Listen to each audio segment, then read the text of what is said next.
Hervé Berville. Alors, j'étais à deux doigts de renoncer aussi, mais je me suis dit, ouais, je vais quand même tenir. Excusez-moi, malade. Merci Madame la Présidente, Madame la Secrétaire Générale, chère Louise.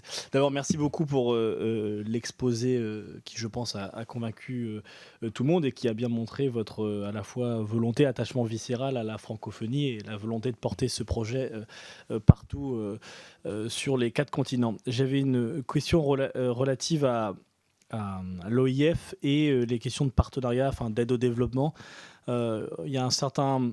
Le président de la République avait eu l'occasion de le dire dans son discours à Ouagadougou. Il y avait de nouveaux secteurs qui voulaient en tout cas mettre sur le devant de la scène, notamment les questions de jeunesse, d'éducation, de culture, d'entrepreneuriat féminin. Donc je voulais très simplement savoir comment l'OIF s'inscrit, notamment avec l'Union européenne, c'est quand même 50% de l'aide publique au développement mondial, comment l'OIF compte jouer un rôle sur ces questions aussi de nouveaux secteurs qui sont essentiels pour le développement économique, pour le développement social et tout simplement pour la capacité à construire un monde plus durable, plus soutenable et où il fait bon vivre. Donc voilà, comment vous inscrivez sur ces questions de jeunesse, d'entrepreneuriat, de culture qui sont au cœur du projet que l'Union européenne, la France et d'autres pays ont envie de porter. Merci, monsieur le député. Jean-François Mbaye. Oui, merci. Merci, Madame la Présidente. Madame la Secrétaire Générale, merci beaucoup pour cet exposé qui, finalement, nous anime encore un petit peu plus dans l'idée que la francophonie est essentielle, que la francophonie est incontournable. Et je voudrais, à cet instant, peut-être partager aussi avec vous les propos de quelqu'un pour qui la francophonie était quelque chose de très fondamental.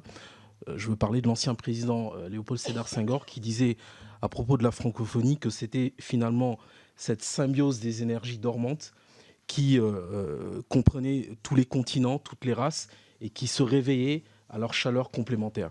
Et vous avez rappelé tout à l'heure le fait que vous souhaitiez dans votre nouveau mode de gouvernance qu'il n'y ait pas de clivage entre les pays du Nord et les pays du Sud.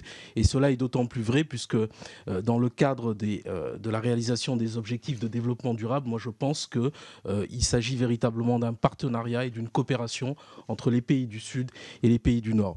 Et c'est dans ce sens-là que je voulais aujourd'hui vous interroger puisque lors du sommet de la Terre en 92, la francophonie disait déjà à l'époque tout l'intérêt qu'elle portait au développement durable et elle n'a d'ailleurs pas manqué de réitérer ses preuves d'attachement au fil des années.